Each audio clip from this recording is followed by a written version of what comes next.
ubuzima ni nk'uburabyo burarabya ejo bukuma. Mana nyigisha kubara iminsi yanjye kugira ngo ntunge umutima w'ubwenge.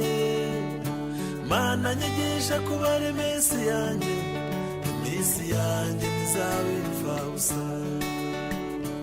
Uwicisha bugufi kandi akubaha Uwiteka, ingororano ye n'ubukire, icyubahiro ndetse n'ubugingo.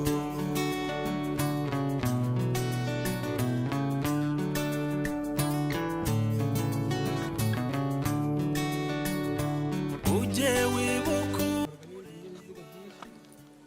byashoboka ko ingorane iturana twese, reka dushimire Imana ko yahatugejeje.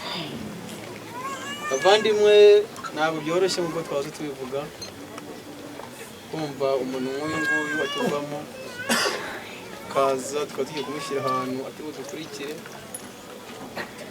Nta kaga ni agahinda, ariko ni umuhumure yasobanishije.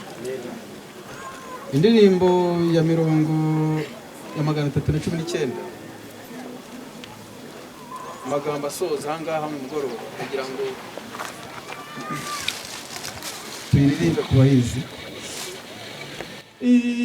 Isengesho ryanjye mwami nyumvira, nyobora mu nzira,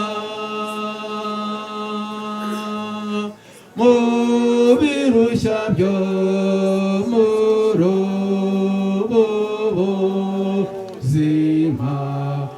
muri ruhande.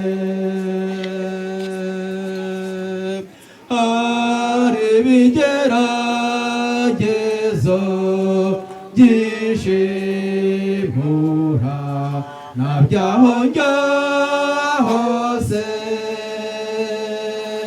Pawulo, dore mbamenera ibanga, tuzasinzira twese, abo twese tuzahindurwa mu kanya gato, ndetse mu kanya nako guhumba. Imana y'imperuka izavuga, Imana izavuga koko abapfuye bazurwe utazongera kubura. Natwe duhindurwe nk'uko uyu mubiri ubora we kuzambikwa kutabora, kandi uyu mubiri upfa ukwiye kuzambikwa kudapfa. Ariko uyu ubora numara kwambikwa kutabora, n'uyu upfa ukambikwa kudapfa, nibwo azasohora rya jambo ngo urupfu rumeze no kunesha. Haleluya. Warupfuwe, kunesha kwawe kuri hehe? Warupfuwe, urubori rwawe ruri hehe? Ibyaha nibyo rubori rw'urupfu, kandi imbaraga z'ibyaha n'amategeko. Ariko Imana ishimwe iduha kunesha kubw'umwami wacu Yesu Kristo. Haleluya. Nuko bene data bakundwa, mukomere mutunyeganyega, murusheho iteka gukora imirimo y'umwami, kuko muzi yuko umuhati wanyu atari ubusa ku mwami. Haleluya. Bavandimwe, nubwo bimeze bityo, murusheho rwose gukomeza gukora neza. Aha wavuga uti se ko hari abantu ngo yapfushije, ngo yizo gute, ngo ntabwo ari umuntu w'Imana ngo yapfushije. Oya, sinzi uyiza gutanga ubuhamya avuga ngo Imana yabonye ko ari ngombwa. Witwa mu kirisitu na mwizerwa bari mu rugendo rujye Siyoni, nuko Uwiteka aravuga ati va rero urapfa bwa mbere, niwe urabonye igare rya bugufi, niwe urawugize ibyago, ukiza ibyago ari kuzabura nabyo imbere bigatuma yava mu byizerwa bye. Reka rero dushimire Imana kuko uyu mwana duherekeje. Ahasigaye ni twebwe, twe naho tuvuga ngo hari twamusabira ngo oya, ahasigaye ni twe uko yasinziriye Imana yikuza imibereho yose, nubwo bakomeje gutanga ubuhamya, ariko Imana iramuzi kuturuka.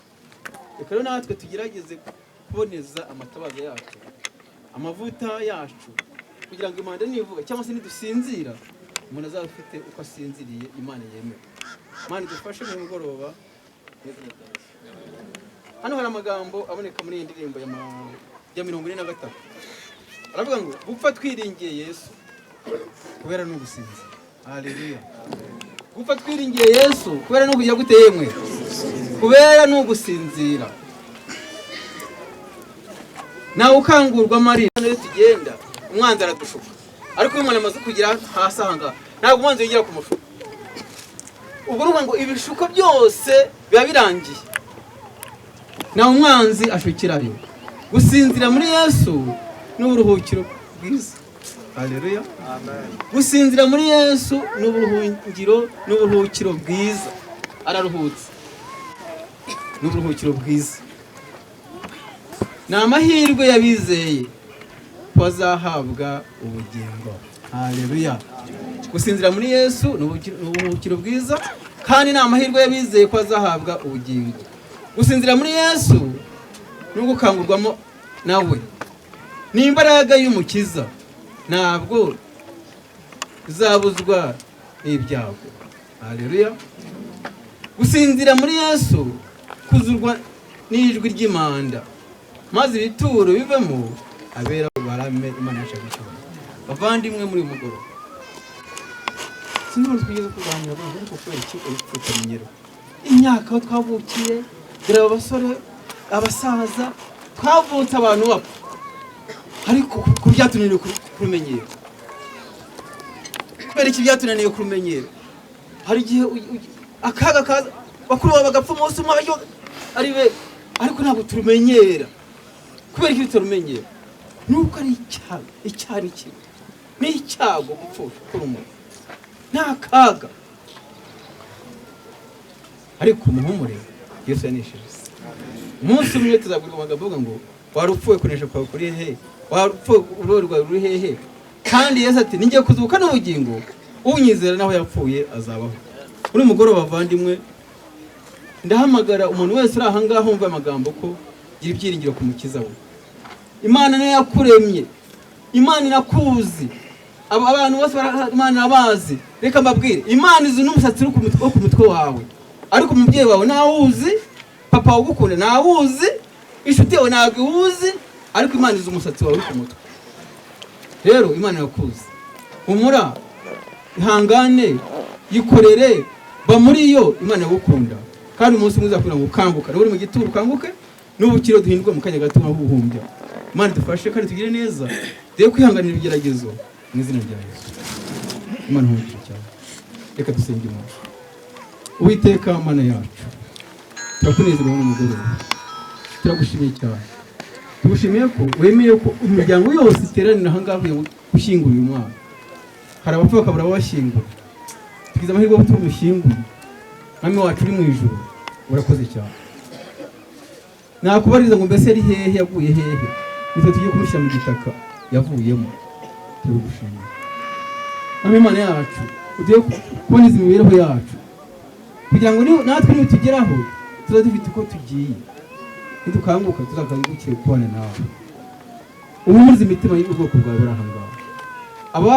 Abo mu muryango bari kure cyane batumvisha iyi nkuru bakazayumva, uzabakomeze izina rya Yesu. Turangije umva hano ndashakamo inzira.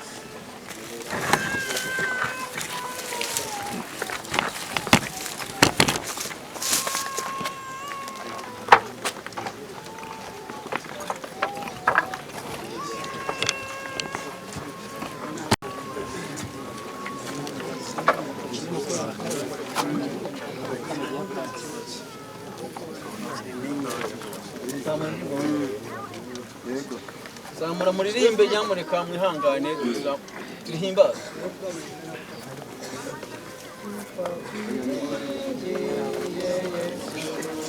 Ubera no gusinzira awukangurwa marira nawo mwanza shukirayo.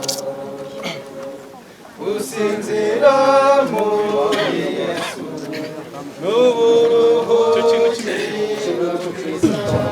n'amahirwe yabizeye ko bazahabwa ubugingo. Gusinzira muri Yesu ugukangurwaho nawe n'imbaraga y'umukiza ntabwo azabuzwa n'ibyago. Gusinzira muri Yesu tuzurwa n'ijwi ry'Imana maze ibituro bivemo abera bose baramye.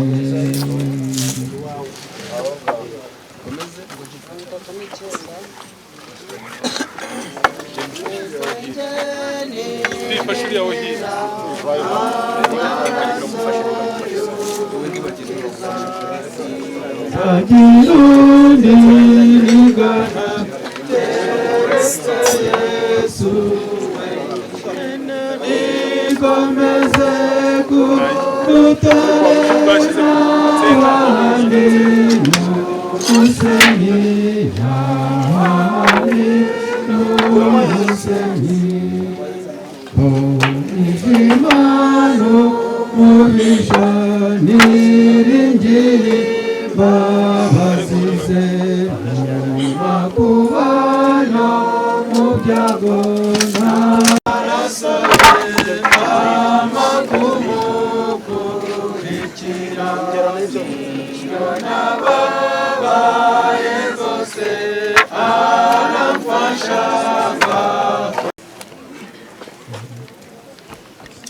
Iyo dushyingura dukoresha umukungugu w'umurabyo mu mukungugu cyangwa se indabyo ko Imana yo mu ijuru yazigeranyije. Izi ndabyo mureba hari icyo Imana yazivuzeho ko ziraba, iyo zikeye usanga ari nziza cyane, ariko akazuba kazikoraho zigahita ziraba. Niko n'umuntu agereranywa, aba ari umuntu umeze neza, ariko iyo ruje ako kanya birangiye.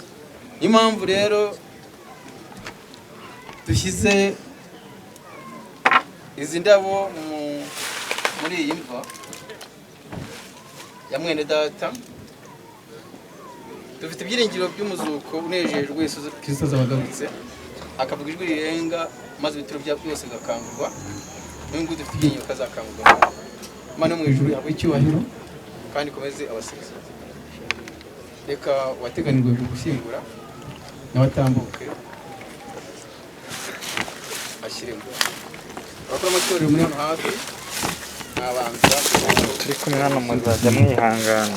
abakora amatorero muri hafi yanjye mubanze abakora amatorero bari hafi yanjye mushyingure. Niba turangije rero uwateganijwe gushyingura natambuke ashyingure akoresheje indabyo nkuko twazikoresheje.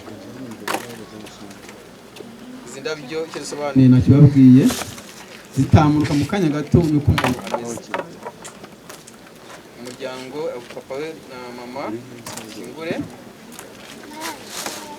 abavandimwe ba hafi mama nakurikiyeho, abavandimwe muze mushyingure.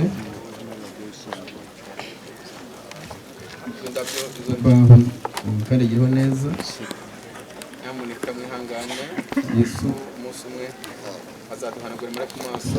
Abavandimwe mutambuke mushyingure mukoresheje indabo zuma ku kanya, zisa neza, ariko mu kanya akazuba kazivaho zigahita ziraba.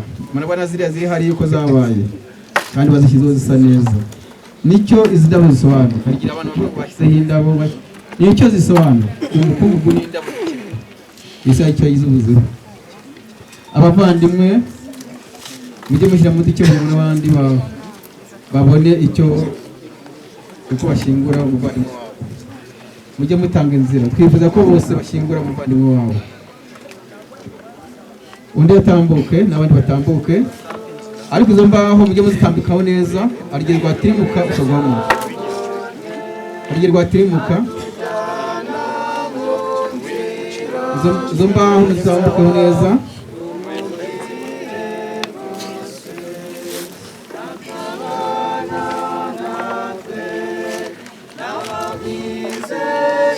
bashyingure.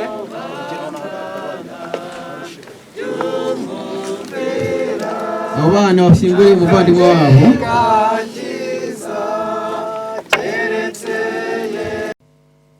Yumvise amasengesho y'ababyeyi ba Eric basaba ko Imana izabaha umwana w'umuhungu ikamubaha. Imana yacu yabicyubahiro. Ndagira ngo mbabwire ko nta muntu uzajya mu ijuru ataravutse. Haleluya.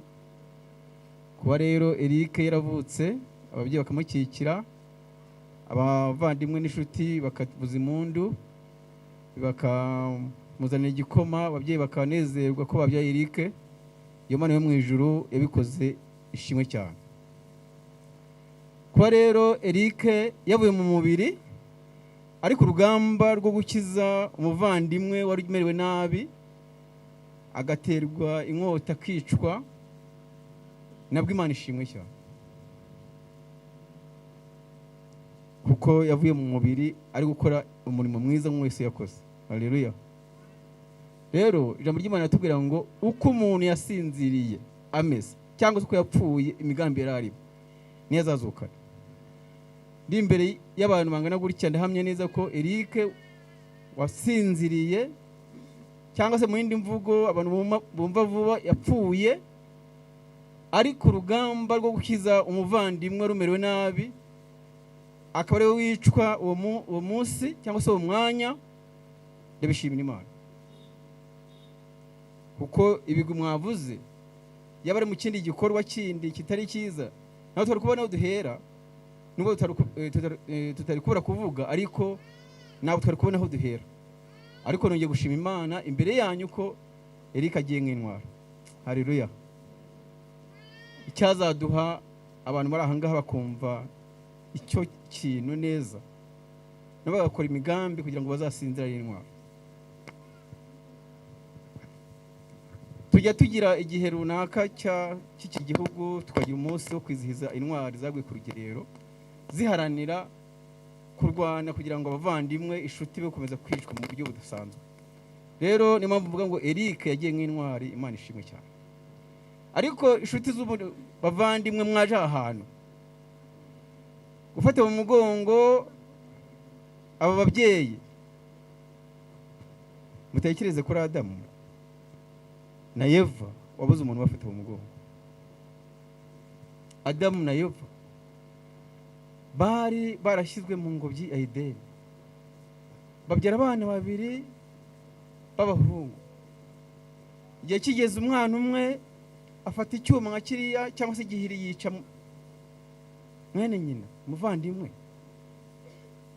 Igihe umwana yari ku bibero bya nyina yasinziriye yapfuye, ntabwo bamenye ibyabaye. Babazaga uru ni rwo rupfu se? Nta muntu n'umwe yavuye ku ruhande ngo ati mwihangane, kugeza ngo ubwinyo zamuze iminsi 3 irashira, umwana arashenguka, inyo ziratakara. Abura umuntu umubwira ati ihangane, niyahuye n'akaga, muri kukuva ku kaga, yahuye n'akaga. Nk'uko rero twabibonye muri Bibiliya, ijambo ry'Imana itubwira neza ko Yesu umuremyi wacu, Imana yacu yaremye umuntu imukunze, maze mushyira mu ngobyi y'igiti, mu ngobyi hari harimo ibiti by'ubwoko bwose. Nuko iramubwira ngo ibi biti byose mwemerewe kubirya, mujye murya muhinduranya uko ukwezi kushize, uko umunsi ushize, kwa kundi turya iwacu. Usinda ry'ibijumba nimugoroba nabiriye. Nuko Imana yari yaremye, nurya papa uyu munsi nimugoroba uryevuka, ejo uzarya umuzabibu, uko ushaka.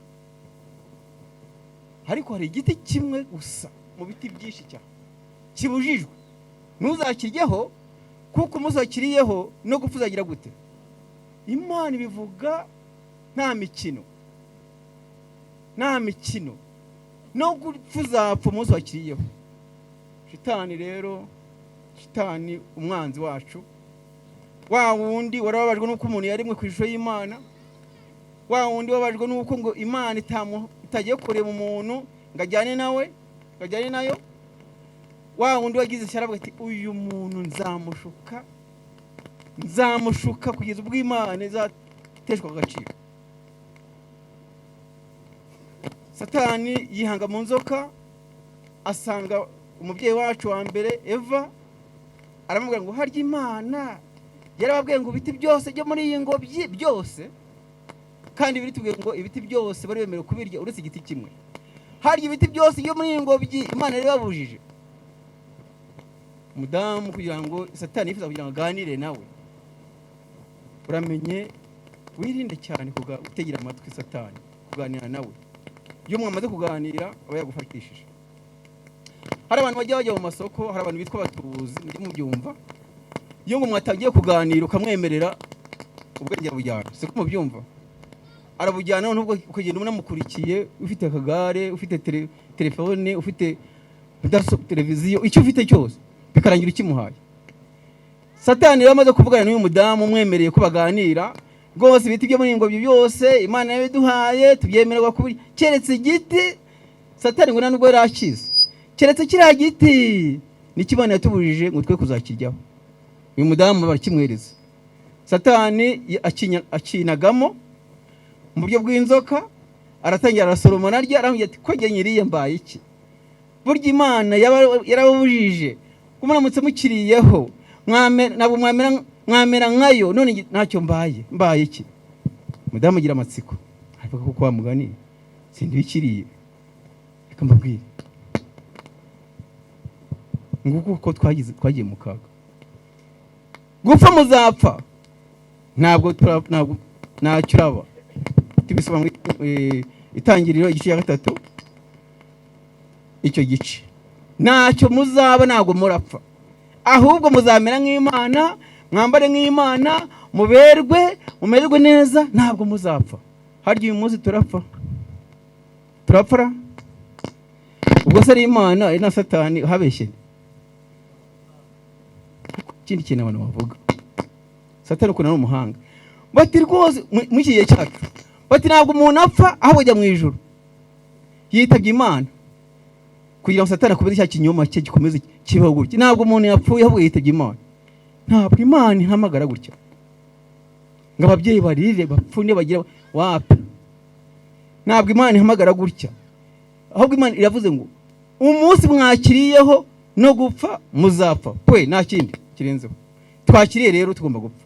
Nabo ngo twitabye Imana ariko twapfuye wapi? Nabyo mbona hano, nubibona ubinyereka. Dore ko Imana ihamagara. Samweli igice cya rugambere rwa Samweli igice cya 3 umurongo wa mbere. Imana ihamagara Samweli. Samweli aritaba, karame Imana, vuga umugaragu wawe kuko neza amatwi. Imana ihamagara abantu bayo bakajya kwikorera umurimo nkuko yahamagaye Samweli.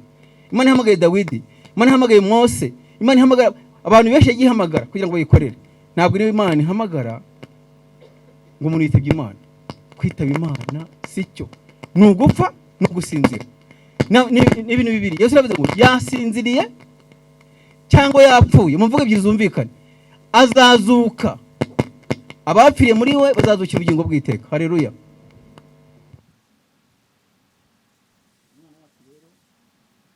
Ngo mbivuyemo sinzongera gukiza, batazanyica. Uramaze upfe ariko bakorwa umurimo. Haleluya. Ntujya kumukiza bakakwica. Hari ahantu handitswe amagambo meza mu ijuru, banditse igitabo cy'ubugingo, igitabo cy'urwibutso, cyanditswe byanze bikunze ko kanaka sinziriye cyangwa apfuye ariko yakoraga igikorwa cyiza cy'urukundo cyo gukiza mugenzi we. Ibintu bitatu bikwiriye ku muntu wese wari muriho, ariko ubundi muzi ko muzapfa. Nibangahe bazi ko bazapfa? Muzapfa mwese, muzapfa. None se maze kumenya kumva ko uzapfa ukora iki? Icyo ukora ni igiki? Ibintu bitatu bikwiriye none nigeze gukunda Imana nicyo cyambere. Haleluya. Ibyo ukora byose wakigira gutya, waba ukize, waba ukennye, nushaka ukunda Imana, kuko uko byakagenda kose uzapfa. Icya kabiri, ukunde mugenzi wawe, ni n'itegeko ry'Imana. Ukunda mugenzi wawe uko yikunda. Icya gatatu, ukunda igihugu cyawe. Haleluya. Ibyo bintu ni bitatu: gukunda Imana, gukunda mugenzi wawe nawe ukikunda, no gukunda igihugu cyakubyaye. Haleluya. Ibyo nubitaba muri wowe nakubwira ngo ukize nahuri muri make.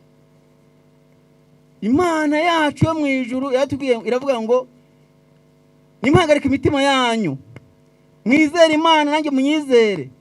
Mu rugo rwa data hari amazu, kandi ayo mazu nzayabajyanamo. Haleluya. Bavandimwe muri hano mwatabaye, hirya y'ubuzima hari ubundi buzima, hirya y'ubuzima hari ubundi buzima. Hari abantu bajya babica amazi akumva atari ibyo, ariko iminsi yawe yo kurama ni 70, niba myinshi ni 80. Nyamara abandi ba mbere batubanjirije bamaraga 900, 800, 760. Twebwe uyu munsi buri gihe turimo ni imyaka 70, yaba myinshi ikaba 80. Iyo 80 kababwira biboneka muri Zaburi 90. Iyo 80 ngo ni imiruho n'amakuba gusa. Ngo ni iki? Imiruho n'amakuba gusa. Mbega kaga, munatekereza yamunemye ibyo yatubwiraga mu kanya. Ni imiruho, kanaka umwana wanjye arapfuye, umwuzukuru arapfuye, umwuzukuruza arapfuye, ugahora mu maganya yo gupfusha. Ugasanga yandi yawe waramye n'ubundi irutwa no kutara. Yabona ingero upfuye we, yabona ingero bagiye.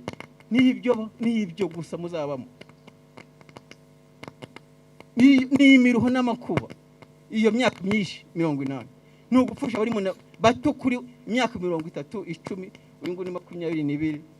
Umusore w'umuje, umusore wari ufite ahazaza h'igihugu, h'itorero, h'umuryango, ariko byarangiye kandi tugiye kumushyira mu gitaka. Mwihangane. Haleluya. Mwihangane, nakundi byagenda. Turi mu isi y'akaga ibuza amahoro. Ubu turi mu isi ibuza amahoro. Bibiliya irambwira ngo muri Yohana igice cya 11:25 Yesu aravuze ngo ninjye kuzuka n'ubugingo, unyizera wese nawe yapfuye azabaho. Ko mutavuze ngo amen? Namushaka kuzabaho. Ninjye kuzuka n'ubugingo, unyizera wese naho yawe yarapfuye azagira ateyemwe, azabaho. Nitugira kwizera umwami wacu Yesu Kristo ko yapfuye akazuka, tuzabaho. Abatesalonike igice cya 3, igice cya 4 ngo somera rutayise, somera. Abatesalonike igice cya 4 urwa mbere umurongo wa 13, dusome icyo yice. Abatesalonike igice cya 4 urwa mbere umurongo, baguhe mikoro fashe, umurongo wa 13.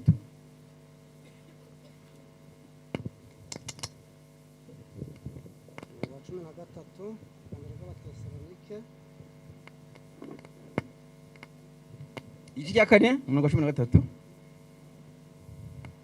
aravuga ngo ariko bene data ntidushaka ko mutamenya iby'abasinziriye, mutababara nka ba bandi badafite ibyiringiro. Komeza 14 komeza usome icyo gice. Ubwo twemeye yuko Yesu yapfuye akazuka, aba ariko twizera yuko Imana izazanana na Yesu abasinziriye muri we. Amen. Ikintu cyo tubabwira tukibwirijwe n'ijambo ry'umwami wacu, yego rwose, yuko twebwe abazaba bakiriho basigaye kugeza ku kuzuka k'umwami tutazabanziriza na hato abasinziriye. Yego.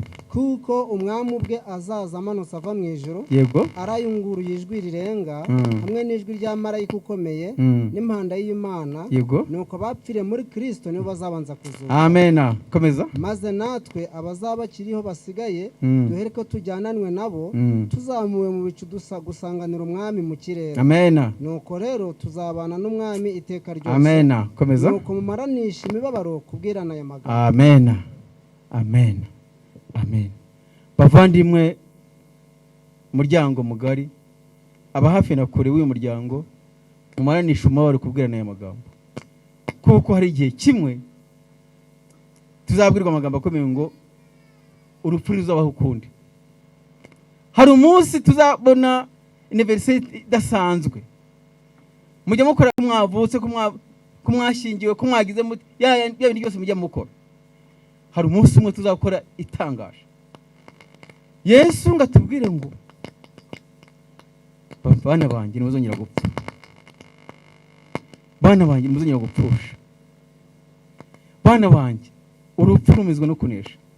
Urwa mbere rw'Abakorino igice cya 15 umurongo 52. Bana banjye urupfu ruvuyeho. Haleluya. Icyazama tukazaba tukiriho, cyangwa se niba twaba twarasinziriye tukazazuka mu kwa mbere tubwiye ayo magambo, kugira ngo tuzarukina ku mubyimba turubwire ngo warupfuwe urubori rwawe ruri hehe, warupfuwe kunesha kwawe kuri hehe. Uru rupfu rudutwarira abana, umunsi umwe ruzajugunywa mu nyanja rukurweho. Nitwizera rero Yesu umukiza wacu tuzarukina ku mubyimba. Niyo mpamvu iyo turi ahantu nk'aha ngaha twibutse abantu ko iyi sanduku yagombye kutubera gutekereza ngo mbese ejo ko nanjye bishoboka ko nzayijyamo, kuko imyaka maze nabuze umuntu n'umwe umbwira ati ariko iriya sanduku ni nziza icyamwayijyamo. Namubuze. Njya mbona abantu bifuza ko iranzu nziza, wama iranzu kabirangi, wama karakamodoka ni keza, wama ko ninjye ari imodoka kuri n'umwe wifuza akavuga ati wama iriya modoka nkayijyamo. Nta n'umwe nabona, yaba ari nziza cyane, yaba uko yabimeze kose, nta n'umwe numva avuga ati mbega iriya modoka cyangwa se iriya nzu icyama nkayijyamo, wazayima akaba nigiramo. Hano nahari ngo duterateranya tuze kwishaka nk'iyi ngiyi. Wenda niyo yabiri iyi ngiyi nawe ntawaboneka, kuko urupfu rurababaza, ni rubi cyane. Rubabaza ababyeyi, rubabaza abavandimwe, rubabaza inshuti, abasore bangaraga nk'uyu nguyu barize, kandi nibwo bagomba kurira, kuko uyu mwanya ni uwo kurira. Mubareke banarire, kuko ntabwo yagiye ahantu ngo nta mugambi, byarangiye. Nta kindi gitekerezo kindi, byarangiye. Keretse ku munsi wo kuzuka nibwo Yesu azamubwira ngo mwana wanjye byuka, maze gahaguruka mu gituro.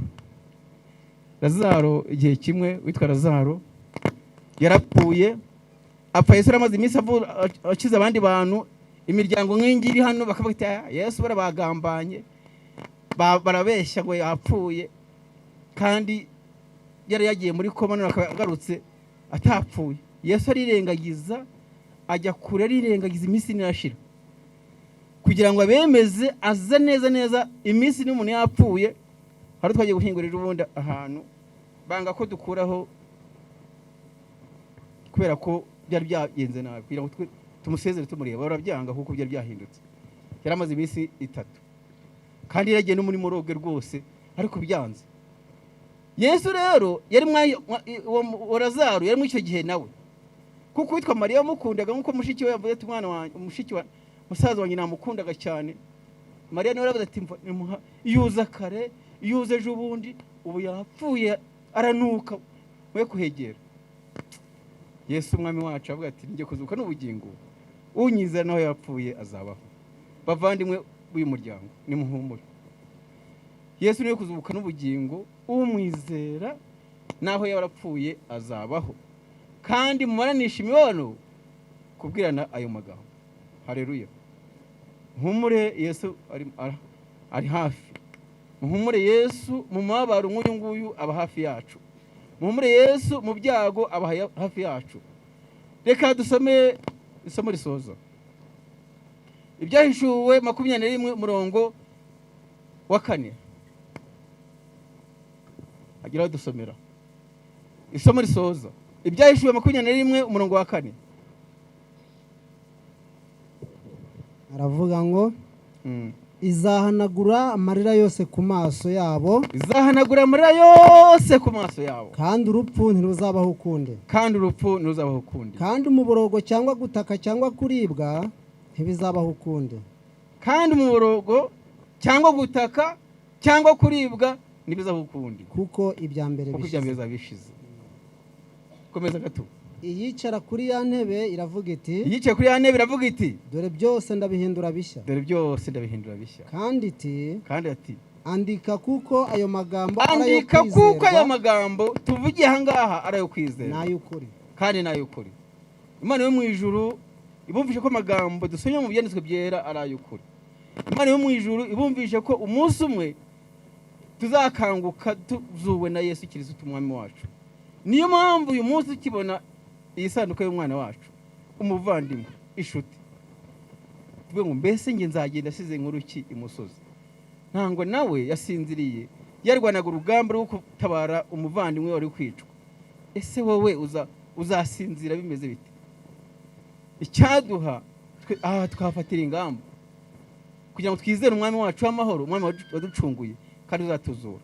Imana yo mu ijuru ibafashe, ibihanganishe, kandi igihe runaka nikigereza akagaruka tuzamusanganire. Ibyo nibyo se Imana basabira nyine sabira mu izina rya Yesu. Reka dusenge Imana. Uwiteka Mana yacu iri mu ijuru, turahangaruka y'umwana Eric niyo nkuru wasinziriye watuvuyemo. Turababaye rwose, uragaragara, urabibona. Dufite imitima ifite ishavu, ariko dufite ibyiringiro. Ibyiringiro dufite nuko na Yesu yemeye gupfa azira ubusa, ariko bigaragara yaziraga twebwe, yarakoze, turamushimiye. Ijambo rya ritubwira rero ko igihe nikigera runaka azahamagara amazina yose ari mu bituro akavamo. Uzaduhe kugira ngo tuzabe twarapfuye turi mu ruhande rwawe. Rero imihango yose igiye gukomezwa uyibemo, ubane natwe, gahunda zose ziyoborwe nawe, kugira ngo tuze gusoza dusoze turi mu bushigizi bwawe mu izina rya Yesu, amen. Urupfu ruranyagana.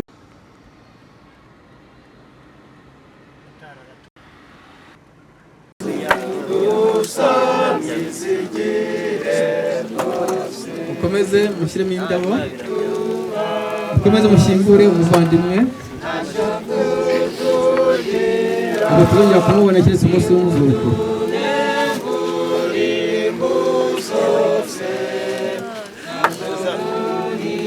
Ntabwo runisari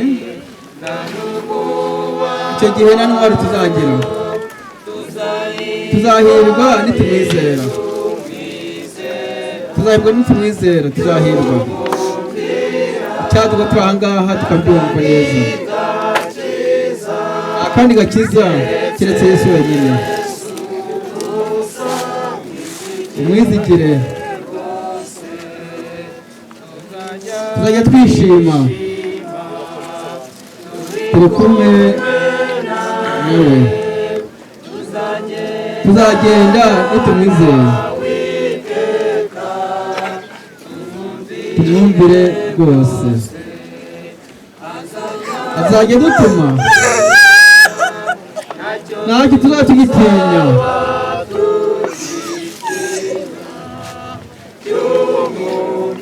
Tumwumvira muvandimwe, nta kandi gakiza nawe ndikabonerwa keretse Yesu wenyine.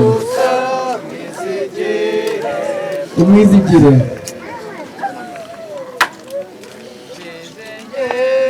muneze njye niringira amaraso y'umukiza, sinagira undi nigana keretse Yesu wenyine.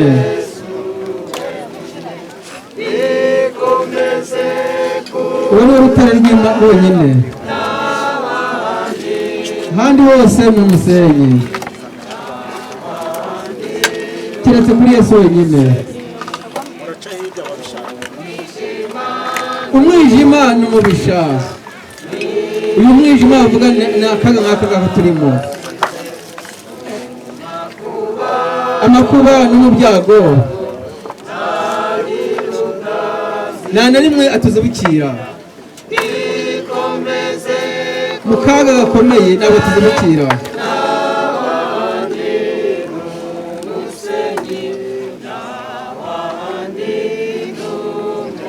Murakoze cyane, murakoze cyane.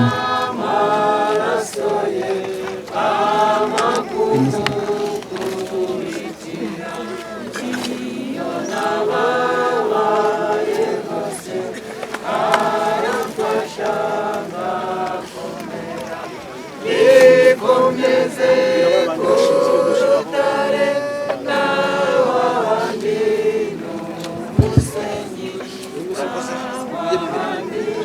murakoze.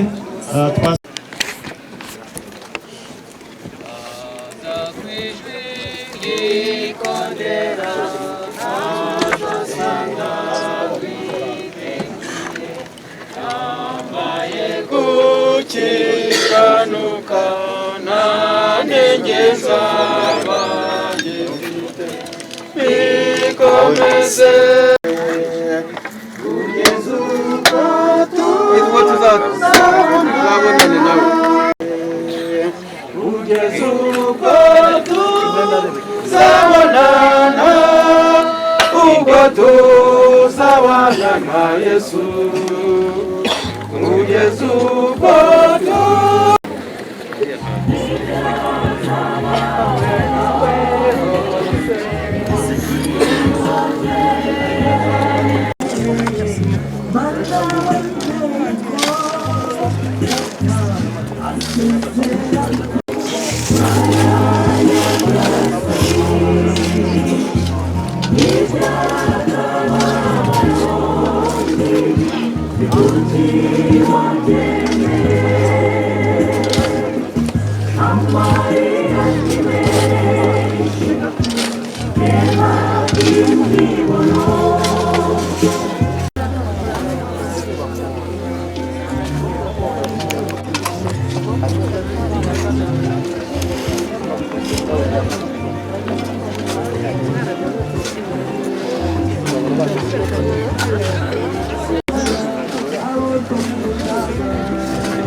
gatandatu cumi na rimwe.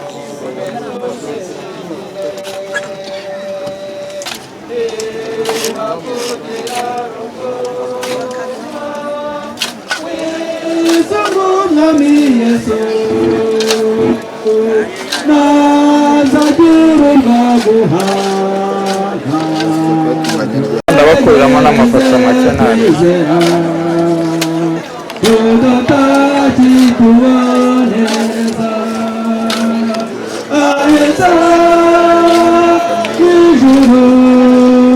ariko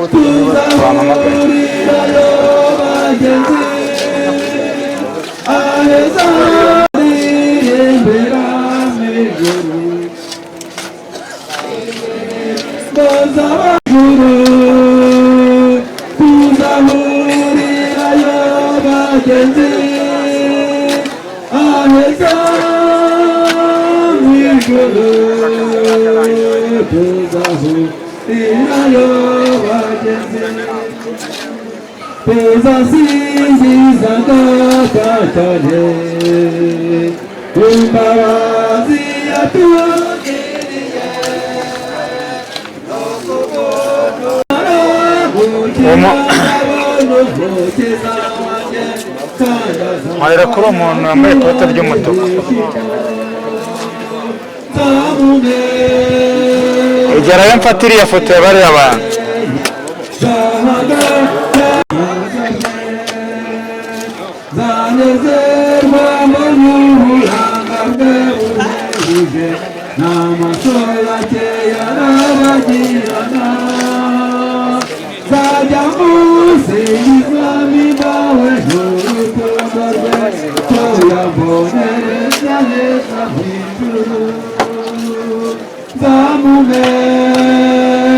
Zamumenya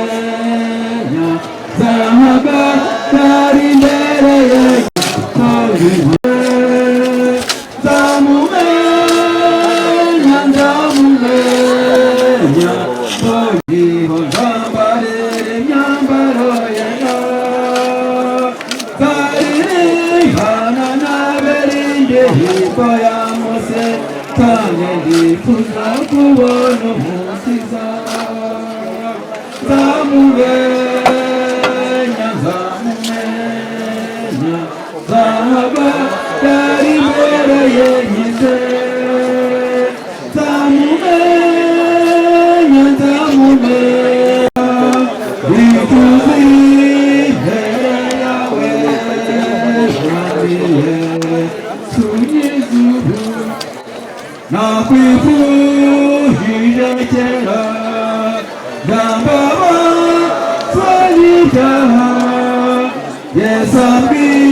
uwo mama w'igitenge cy'umutuku ntaje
nzira mahoro iteka ariko segorora umusuhiri ukaza zamuba warumvisa zamurora mu masa menyukubiza bweusa zamurora mu masa yeku likumwe mw'ijoro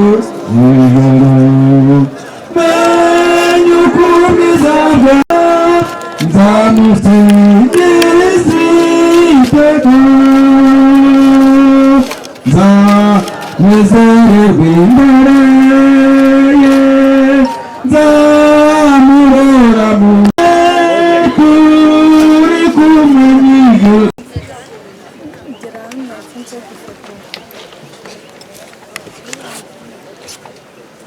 mu gihe bakishyiraho abahitegura n'ubundi bashyikira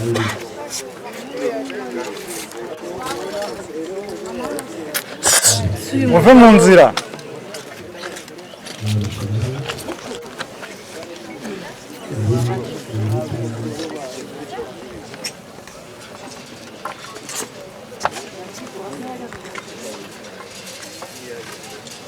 protokole idufashe wowe tuma begereza hino ururabo rwa bashiki ba Eric. Protokole bashiki ba Eric tugira imbere. Protokole idufashe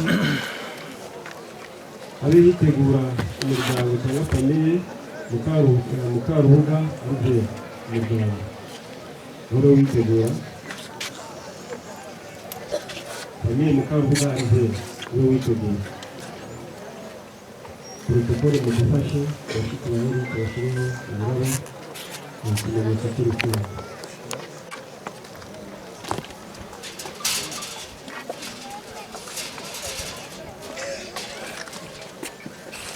Barakoze cyane famiye ariko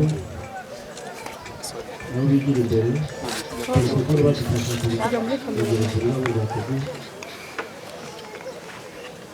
Abakurikiraho baritegura sekuru wa Eric. Sekuru wa Eric nawe yigira imbere. Ururabo rwa sekuru wa Eric protokole badufashe.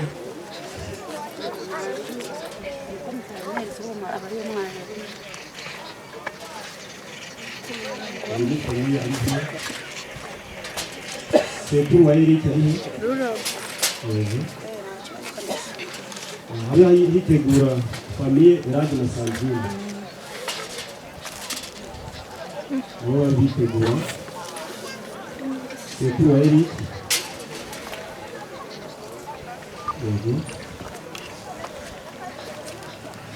abona arimo kuza nabo bashyiraho ngaho ikimenyetso cy'urukundo. Urukundo rwaranze Eric muri ubu buzima yabaye ku isi. Sekuru wa Eric nawe yaje protokole mwamushyikiriza ururabo. Yego kwegera imbere. Hitegura famiye Niragire Jean Baptiste. Protokole bamufashe neza yakoze. Famiye ya Niragire Jean Baptiste. Nyuma ya famiye ya Niragire Jean Baptiste abe hitegura famiye ya Masi. Protokole bamufashe.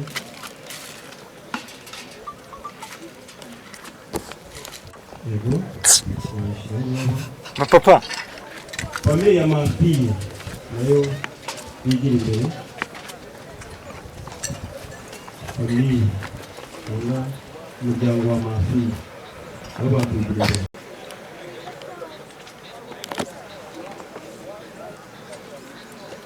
Protokole mwabashyikiriza ururabo.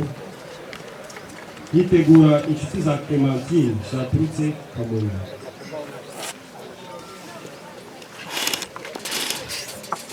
iyi ni famiye ya Mafi, hakurikireho famiye ya Niyibizi Martin. Niyibizi Martin, Niyibizi Martin, protokole badufasha.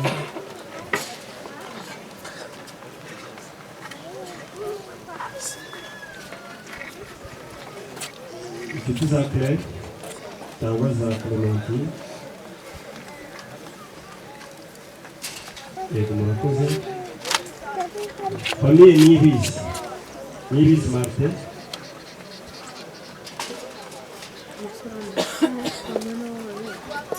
Niyibizi Martin, kwitegura abaturanyi ba Iyamuremye, abaturanyi aho baturanye, protokole aradufasha. Abaturanyi ba Iyamuremye,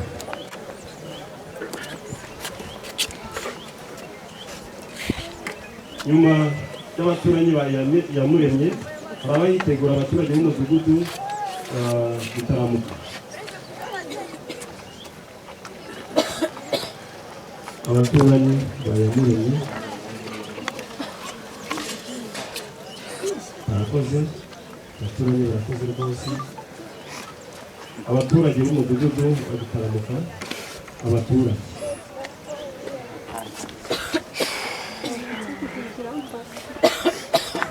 protokole yadufasha.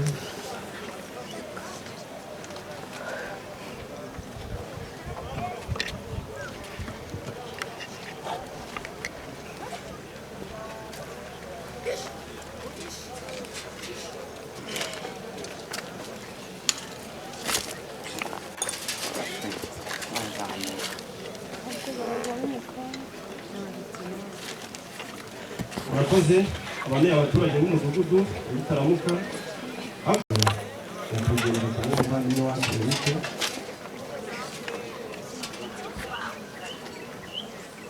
Anitegura inshuti z'umuryango wa Eric, cyangwa inshuti z'umuryango wa Eric.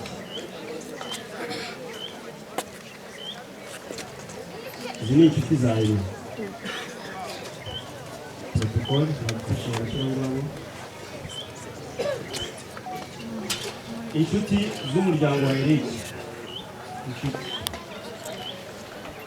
inshuti z'umuryango wa Eric. Nyuma y'inshuti z'umuryango wa Eric, abayobozi b'umudugudu wa Gitaramuka nabo bitegura umudugudu wa Gitaramuka.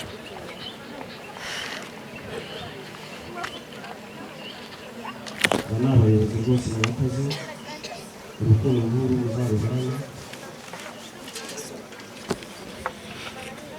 Abitegura abakorana na Adelphine, abakorana na Adelphine nabo bitegura protokole adufasha urwabo rwabo.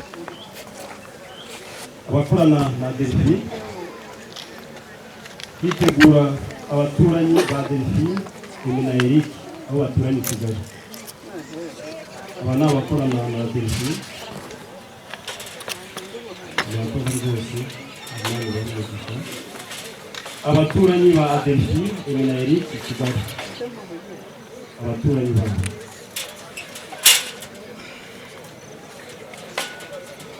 Bazana n'ururabo rwa famiye mama Isira rwose, papa Isira, famiye aho bari bakwigira imbere barashyikiriza ururabo. Hitegura famiye wani bodaboda, famiye wani bodaboda. Uru ni ururabo rwa famiye wani bodaboda. Murakoze rwose, urukundo nk'uru muzaruhane kandi muzarugeze ku bantu bose. Iyi ni famiye wani bodaboda. Abanyeshuri biganye na Adelphine, murakoze cyane. Abanyeshuri biganye na Adelphine bashyikirizwa ururabo. Abanyeshuri mwakwigira imbere biganye.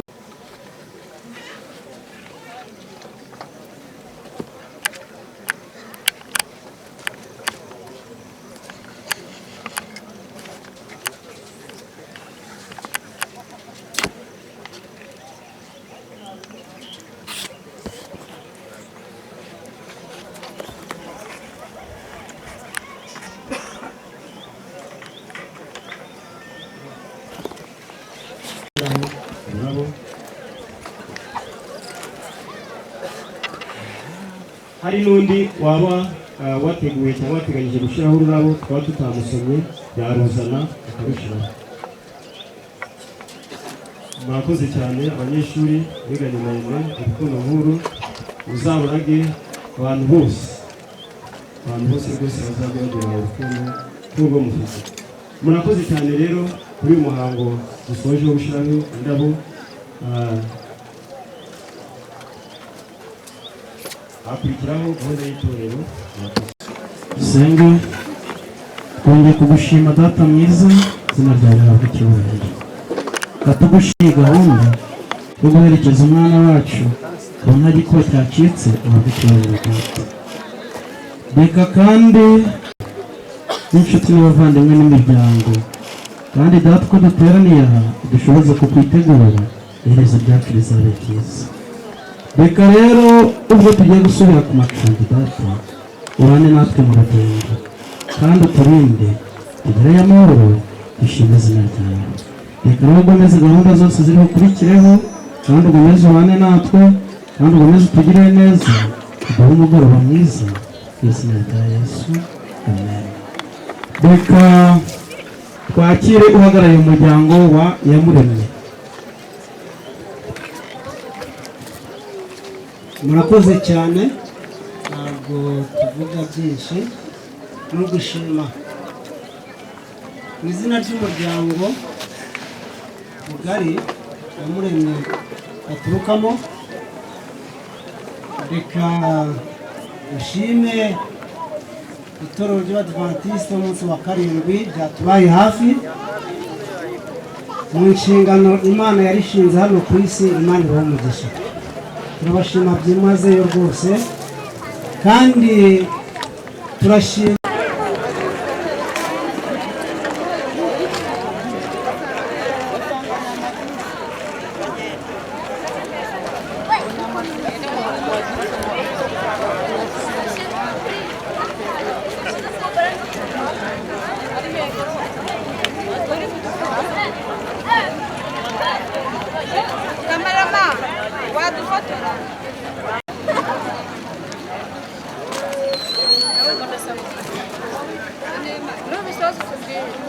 Sawa.